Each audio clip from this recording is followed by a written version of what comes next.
यशस्वी मुख्यमंत्री योगी आदित्यनाथ जी का स्वागत करेंगे। भैया चालू कर जाओ भाई, अरे चालू करो भाई,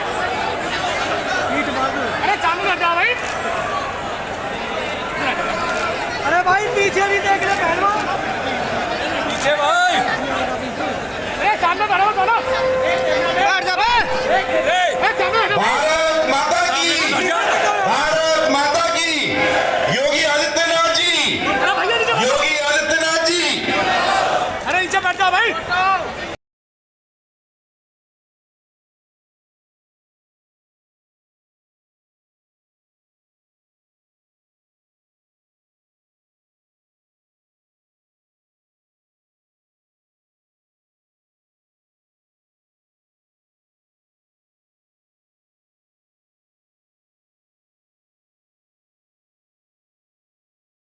अगर डीएम रोड से भी इनको शादी में जाना होता था तो इनके कानों से कुंडल छीन लिए जाते थे, लेकिन आज हमारी बहन बेटियां रात को 12 बजे भी सुरक्षा के साथ में सुरक्षित रूप में पूरे प्रदेश में कहीं जा सकती है। बुलंदशहर में मैं आपका आभार व्यक्त करता हूँ।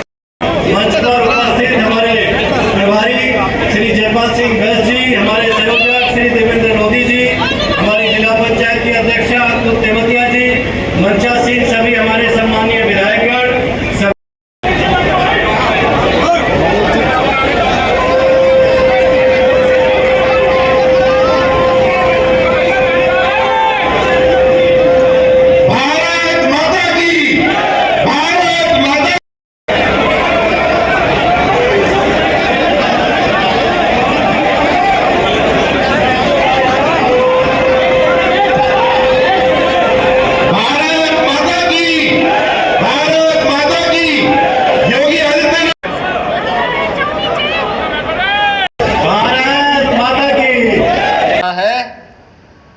ऐसी अराजकता फैलती है, गुंडागिर्दी फैलती है, भ्रष्टाचार पनपता है, विकास अवरुद्ध होता है।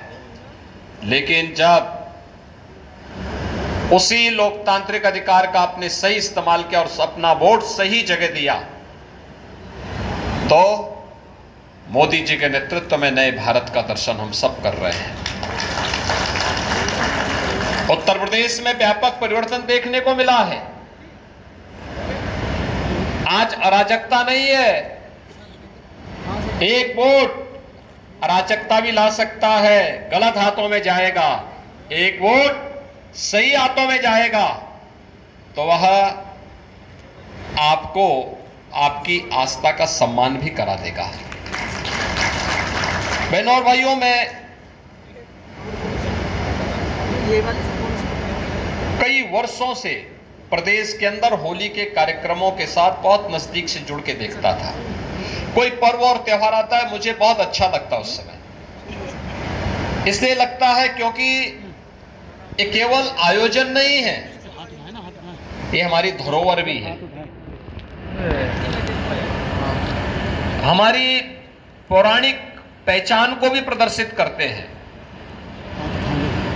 ये पर्व और त्योहार हमारी विरासत के हिस्से हैं, हमारी पूर्वजों की धरोहर, जिन्होंने उस कालखंड में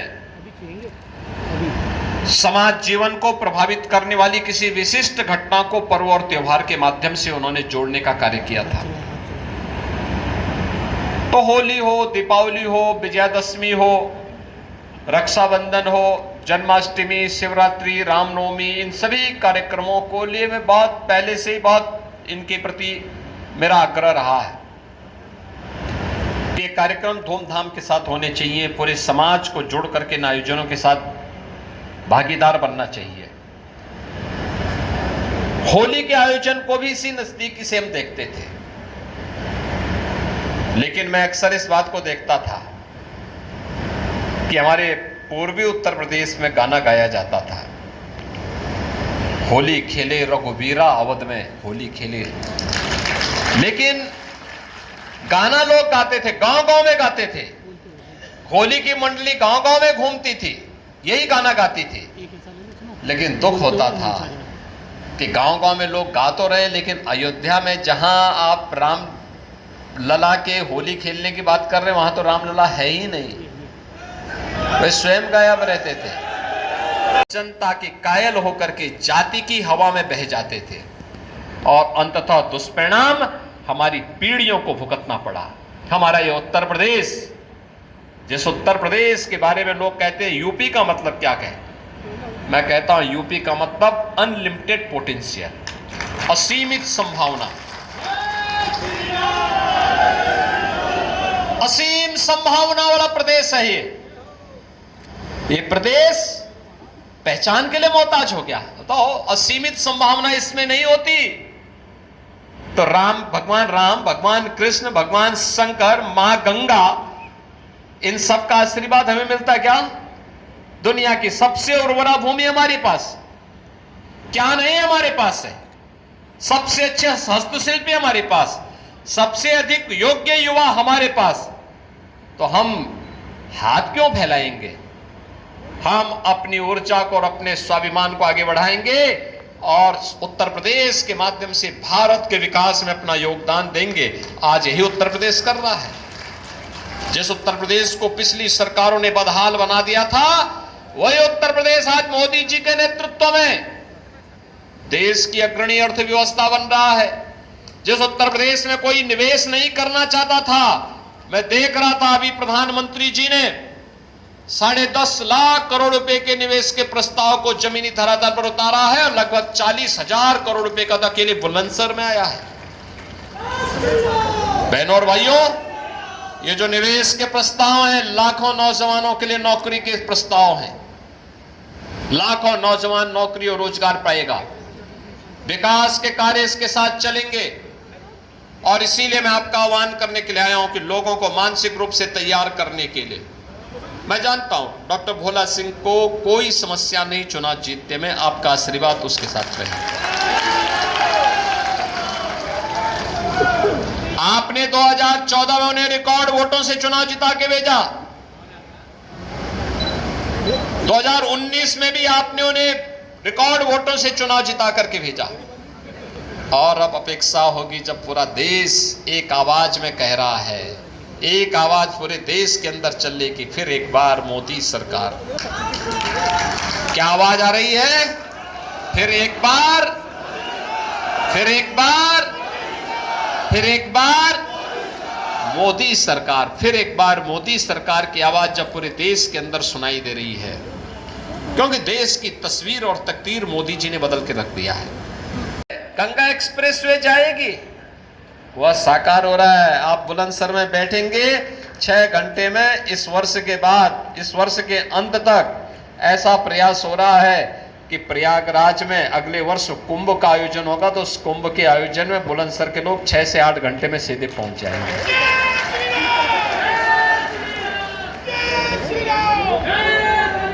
बुलंदशहर में मेडिकल कॉलेज की स्थापना होगी, ये कोई सोचता था? आज वो सपना साकार हुआ है। खुर्जा का क्रॉकरी के बारे में कोई सोचता था कि इसको पहचान मिलेगी? प्रधानमंत्री जी ने जब विदेश दौरे पर गए तो तत्कालीन इंग्लैंड के प्रधानमंत्री थे, उनको यहीं का ओडीओपी भेंट दिया था। छा गया था बुलंदशहर दुनिया के अंदर। ये वोट की कीमत है। और चुनावी सभा के पूर्व में आपके बीच में इसलिए आया हूं कि समाज को मानसिक रूप से तैयार करने के लिए आप सबकी सबसे बड़ी भूमिका होने वाली है। धर्माचार्य हो, शिक्षक हो, चिकित्सक हो, अधिवक्ता हो, व्यापारी हो या सीए हो, ये सभी लोग अपने अपने तबके में, अपने अपने जगह पर उसका एक अपना महत्व है। धार्मिक संगठनों से जुड़े हुए लोग हों, जो भी हों, वे सभी लोग अगर अपने तरीके से कार्य करना प्रारंभ कर देंगे और बोलेंगे कि नहीं, हर हाल में हमें जातिवाद नहीं चाहिए, हमें तो राष्ट्रवाद चाहिए, हमें परिवारवाद नहीं चाहिए, हमें तो सबका साथ और सबके विकास के भाव के साथ कार्य करने वाले लोग चाहिए। आखिर सरकारें पहले भी थी। 1947 से 2014 तक इस देश ने सरकारों को देखा है, अनेक सरकारों को देखा है। मोदी जी के आने के पहले 15 सरकारें आ चुकी थी। अटल जी की सरकार को छोड़ दिया जाए, शेष सरकारें क्या कर रही थी? तब क्यों नहीं गरीब कल्याण की योजनाएं हो पा रही थी? तब क्यों नहीं गरीबों को फ्री में राशन मिल पा रहा था? तब क्यों नहीं गरीबों को सिर ढकने के लिए छत मिल रहा था? प्रधानमंत्री आवास योजना कहां थी? तब गरीबों को स्वास्थ्य बीमा का कवर क्यों नहीं मिल पा रहा था? तब नौजवानों की नौकरियां कहां थी? तब बेटी और व्यापारी को सुरक्षा कहां थी? ये लोग केवल उपयोग करते रहे, समाज को जातिवाद के नाम पर बांटते रहे, अराजकता कर फैलाते रहे और उन पेशेवर गुंडे, अपराधियों और दंगाइयों को प्रश्रय देकर के अपनी राजनीतिक रोटी सेंकते रहे। सम्मान बढ़ गया, भारत की सीमाएं सुरक्षित हुई है, देश के अंदर आंतरिक सुरक्षा की स्थिति बेहतर हुई है, नक्सलवाद, आतंकवाद, उग्रवाद समाप्त, कश्मीर में धारा 370 समाप्त हुई, तो अयोध्या में भगवान राम के भव्य मंदिर निर्माण के मार्ग भी समाप्त, जो बैरियर थे, जो अवरुद्ध, उनमें अवरोधक थे, उनको समाप्त करके भव्य राम मंदिर का निर्माण का कार्य भी संपन्न हुआ। काशी में काशी विश्वनाथ धाम, ये सभी कार्य हुए। गरीबों को गरीब कल्याणकारी योजनाओं का लाभ भी मिल रहा है। पिछली सरकारों की दंगा और कर्फ्यू की नीति को समाप्त करते हुए हम लोगों ने कहा नहीं, दंगा नहीं, उत्तर प्रदेश कर्फ्यू के लिए नहीं, उत्तर प्रदेश तो कावड़ यात्रा के लिए हर हर बम बम के नारों के साथ गुंजायमान होगा। और आज आप देखते होंगे कावड़ यात्रा कितनी शानदार और जानदार तरीके से यहां चलती है। लोग सोच ही नहीं पाते कि भाई इतने बड़ी संख्या में लोग कैसे चल रहे हैं। हमने कहा भाई देखो यही भारत है, उनकी आस्था का सम्मान करो, वह आपको सिर आंखों पर बिठाने का काम करेगी। और यह जनता जनार्दन का यही आशीर्वाद लेने के लिए मैं आपसे कहूंगा, भोला सिंह को आप 5 साल अपने यहां दौड़ाइए, ठीक बात है, लेकिन चुनाव के दौरान यह अपेक्षा करना कि वह घर घर जाए, संभव नहीं होगा। चुनाव के दौरान आप में से हर व्यक्ति को मोदी जी बनना पड़ेगा, नरेंद्र मोदी बनना पड़ेगा, डॉक्टर भोला सिंह बनना पड़ेगा और घर घर जाकर के हर व्यक्ति को बोलना पड़ेगा कि भाई देखो, हर हाल में कमल के निशान पर वोट देने के लिए आपको सर्दी, गर्मी, बरसात जो भी हो, इन सब की परवाह के बगैर कार्य करना है और उस प्रवाह के साथ आप सबको जोड़ करके आगे बढ़ना है। और उसी के लिए आपका आह्वान करने के लिए आज हम सब मैं यहाँ पर आया हूँ। चुनावी सभाओं के लिए अलग से आएंगे, लेकिन प्रबुद्ध जनों को पहले तैयार करने के लिए, क्योंकि समाज के ओपिनियन को आप लोग तैयार करते हैं, आपकी और राय पे चलता है। इस समय कोई मनभेद नहीं, कोई मतभेद नहीं, सभी बातों से ऊपर उठ करके केवल देश के बारे में सोचना है। एक तरफ वे लोग हैं जिनके लिए फैमिली फर्स्ट है और दूसरी तरफ मोदी जी के नेतृत्व में वे लोग हैं जिनके लिए नेशन फर्स्ट है। एक तरफ जातिवाद फैलाने वाले लोग हैं और उसके माध्यम से सामाजिक ताने बाने को छिन्न भिन्न करने वाले वे लोग हैं जिन्होंने समाज के ताने बाने को छिन्न भिन्न करने के लिए कोई कोर कसर नहीं छोड़ी है। और दूसरी तरफ मोदी जी के नेतृत्व में एनडीए गठबंधन है, भारतीय जनता पार्टी, राष्ट्रीय लोक दल, अपना दल, ये सभी दल एक साथ हैं। राष्ट्रीय स्तर पर बड़ा अलायंस एनडीए के पास भी है जो एक साथ सबका साथ और सबके विकास के लिए सोचता है। पूरे देश के अंदर मोदी जी के लिए कोई परिवार नहीं, मोदी जी के लिए 140 करोड़ का भारत ही अपना परिवार है। इस भाव के साथ उनके द्वारा कार्य किया जा रहा है और इसीलिए आज के इस अवसर पर मैं आपका आह्वान करने के लिए आया हूं कि जब ये आवाज पूरे देश के अंदर गूंज रही तो देश की आवाज के साथ बुलंदशहर की आवाज भी बुलंद होनी चाहिए। सहमत हैं? सभी लोग सहमत हैं? पिछला रिकॉर्ड टूटेगा, सभी रिकॉर्ड टूटेगा। क्यों? हमारे विधायकगण सहमत है ना? रिकॉर्ड टूटेगा ना, तो रिकॉर्ड तोड़ने के लिए ही मैं आपके बीच आया हूं कि रिकॉर्ड तोड़ने के लिए हम लोग देखेंगे बुलंदशहर के उसको। और इसीलिए अभी से घर घर जाना है, मतदान के लिए लोगों को तैयार करना है और मोदी जी को उत्तर प्रदेश की ओर से 80 मनकों की जो माला पहनाई जानी है उनमें बुलंदशहर अपनी पूरी बुलंदी के साथ आगे बढ़ सके, इसके लिए आप सभी प्रबुद्ध जनों का आह्वान करते हुए मैं देता हूं अपनी वाणी को विराम। पहली बार आपने देखा होगा 500 वर्षों में हमारी पीढ़ी कितनी सौभाग्यशाली है, हमने अयोध्या में रामलला को होली खोलते हुए देखा है।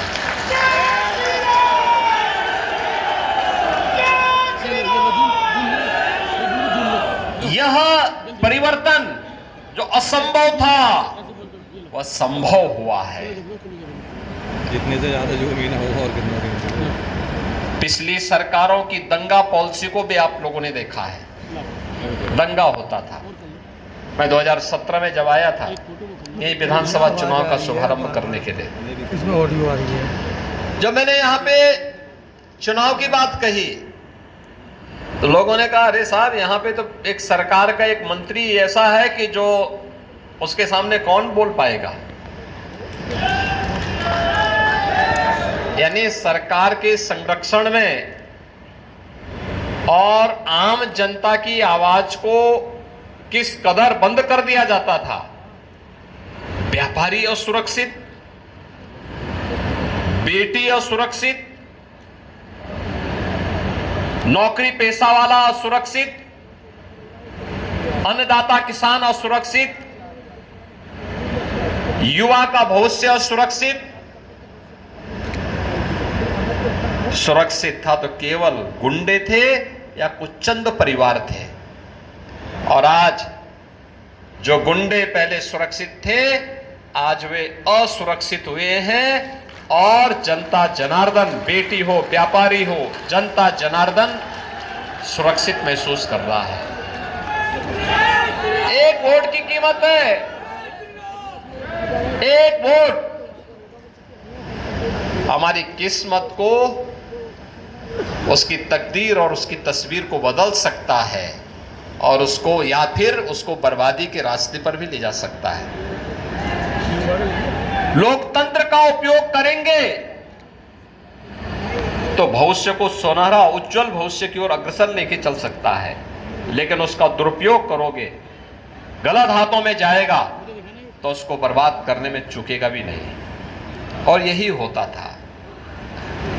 और मैं अब अभिनंदन करूंगा आप सबका, बुलंदशहर वासियों का खास तौर पर। उन्होंने 17 के बाद से सभी सीटें भारतीय जनता पार्टी की झोली में भर करके दिया।